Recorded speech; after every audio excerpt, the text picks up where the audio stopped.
యోహాను రాసిన మొదటి పత్రిక 2వ అధ్యాయం 15వ వచనంలో ఇలా వ్రాయబడింది, ఈ లోకమునైనను లోకములో ఉన్న వాటినైనను ప్రేమింపకుడి. 16-17 వచనాల్లో కూడా మనం చూస్తే, లోకములో ఉన్నదంతయు శరీరాశయు నేత్రాశయు జీవపుడంపమును తండ్రి వలన పుట్టినవి కావు, అవి లోక సంబంధమైనవే, లోకము దానాశ గతించిపోవచ్చున్నవి అనే మాట మనం చూడగలుగుతున్నాం. ప్రియమైనటువంటి సహోదరి సహోదరులారా, మూడవదిగా మన లోకం, ఎందుకంటే మనందరూ కూడా లోక సంబంధమైన వారి స్థితిలో నుంచి వచ్చాం, లోకంలో నుంచి వచ్చాం. ఈరోజు పిల్లరా, అనేకులు ఇంకా లోక మర్యాదను అనుసరిస్తూ ఉన్నారు. నువ్వు లోకంలో నుంచి వచ్చావు, కానీ నీలోంచి ఇంకా లోకం బయటికి పోలేదేమో. కాబట్టి ఇంకా నువ్వు లోక సంబంధమైనటువంటి మర్యాదను, లోకానుసారమైన మర్యాద, పిల్లరా, ప్రభు సన్నిధికి వచ్చిన తర్వాత వాక్యానుసారమైన మర్యాదను కలిగి ఉండాలి. ఇంకా లోకంలో ఉన్నటువంటి ఆ మర్యాదలు కాదు పాటించాల్సింది.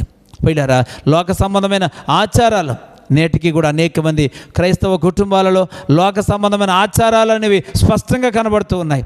ఆచారాలను పాటిస్తూ ఉన్నారు. ప్రియ సహోదరి సహోదరుడా, ఇంకా నీ జీవితంలో లోకం అనేది ఒక శోధనకు కారణమైపోతూ ఉంది. లోకం నిన్ను శోధిస్తూ ఉంది.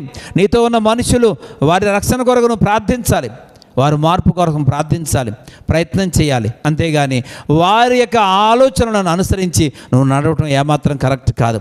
నిన్ను శోధించేది లోకం. లోకం అనుక్షణము కూడా శోధిస్తూనే ఉంటుంది. కాబట్టి అత్యంత జాగ్రత్తగా మనం చూడాల్సిన అవసరం ఉంది. రోమిలికి రాసిన పత్రిక 12వ అధ్యాయం 2వ వచనంలో యేసుక్రీస్తు ప్రభువారు పౌలు గారి ద్వారా స్పష్టంగా చెప్తా ఉన్నాడు.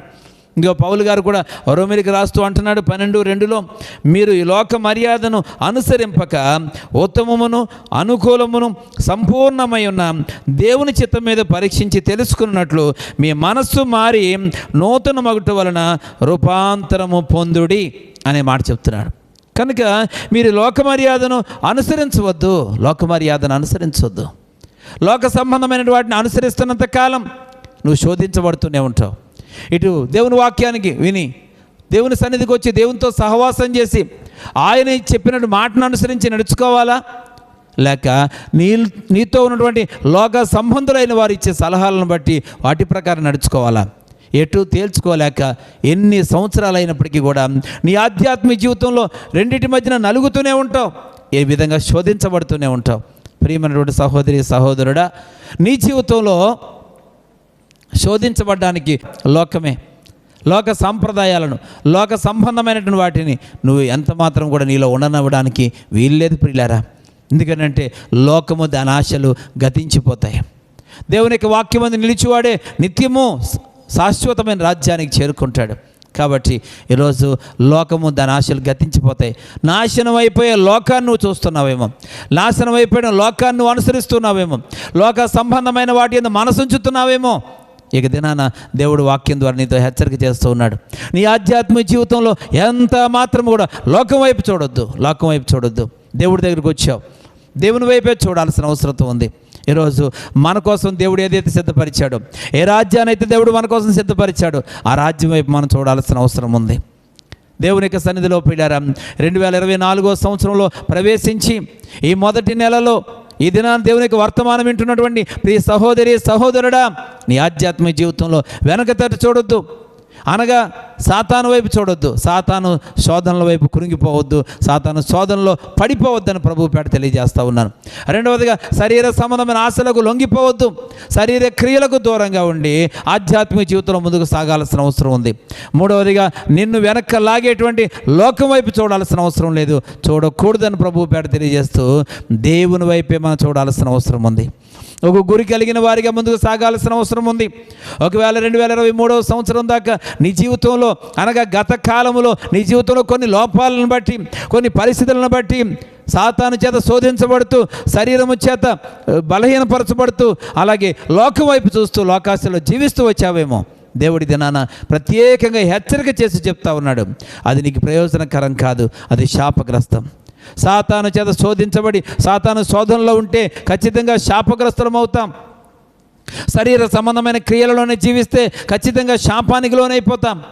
లోక సంబంధమైన సాంప్రదాయాలు ఆచారాలు పాటిస్తూ లోకులతో ఏకమైతే ఖచ్చితంగా నిత్య నరకాన్ని పొందుకుంటాం. కనుక ఈ దినాన దేవుడు ప్రత్యేకంగా హెచ్చరిక చేసి చెప్తా ఉన్న మాట ఏంటో తెలుసా?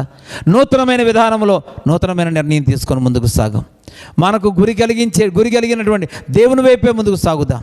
ఈ లోక సంబంధమైనటువంటి వాటి వైపు చూడవద్దని ప్రభువు పేడ తెలియజేస్తూ ఉన్నాను. ఎందుకనంటే మన జీవితాలలో దేవుడు ఎన్నో మార్లు చెప్పాడు. ఎన్నోసార్లు దేవుడు మన ఆధ్యాత్మిక జీవితాన్ని సరిచేయడానికి ప్రయత్నం చేశాడు. ఎన్నిసార్లు దేవుడు చెప్తే అన్నిసార్లు చేస్తానని చెప్పావు. అన్నిసార్లు నీకు ఇష్టకరం నడుచుకుంటాను తండ్రి అని చెప్తూ వచ్చావు. కాలం గడుస్తూ ఉంది. దేవుడి యొక్క మరొక సంవత్సరాన్ని కూడా మనకి ఇచ్చాడు. ఈ సంవత్సరం కూడా దేవుడు మనల్ని ఉండనిచ్చాడు. ఈ సంవత్సరం కూడా దేవుడు మనల్ని బ్రతకనిచ్చాడు. ఈ సంవత్సరంలో మనం ప్రవేశించడానికి దేవుడు కృప చూపించాడు. ప్రియ వాక్యం ఉంటున్న సహోదరి సహోదరుడా, ఈ సంవత్సరాన్ని వ్యర్థం చేసుకోవద్దు. ఈ సంవత్సరాన్ని దేవుడికి వ్యతిరేకంగా నడుచుకునే సంవత్సరంగా మార్చుకోవద్దు. ఈ సంవత్సరం దేవునికి అడుగుజాడలో నడిచే సంవత్సరంగా మార్చుకో. ఈ సంవత్సర కాలం అంతా నేను, నా ఇంటి వారు, నేను, నా కుటుంబం, ఇదిగో నేను, నా సంఘం, నేను, నాతో ఉన్న స్నేహితులు దేవుని చిత్తానుసారంగా నడుచుకొని దేవునికి సంతోషాన్ని పుట్టించేవారిగా ఉంటాం అని ఒక మంచి నిర్ణయం తీసుకోవాల్సిందిగా ప్రభువు పేరట నేను కోరుతున్నాను. ఈరోజు చేయాల్సిన కార్యక్రమాలు ఎన్నో ఉంటుండగా నీ కుటుంబంలో ఎన్నో బాధ్యతలు నీ మీద ఉన్నాయి. సంఘపరంగా ఎన్నో బాధ్యతలు నీ మీద ఉన్నాయి. ఈ సమాజంలో చేయవలసిన సేవ ఎంతో ఉంది. ప్రకటించాల్సిన సువార్త ఉంది. ఈరోజు నశించిపోతున్నటువంటి అనేక మంది బిడ్డల కోసం కన్నీరు గార్చాల్సిన అవసరం నీ మీద ఉంది. ఇవన్నిటినీ కాదనుకొని ఇంకా శరీర సంబంధమైన లోక సంబంధమైన ఆశల్లో ఉంటూ వాటి వల్ల వచ్చే పరిణామాలను బట్టి కృంగిపోతూ ఇలా ఈరోజు కాలక్షేపం చేస్తున్నావా? కాదు కాదు కాదు.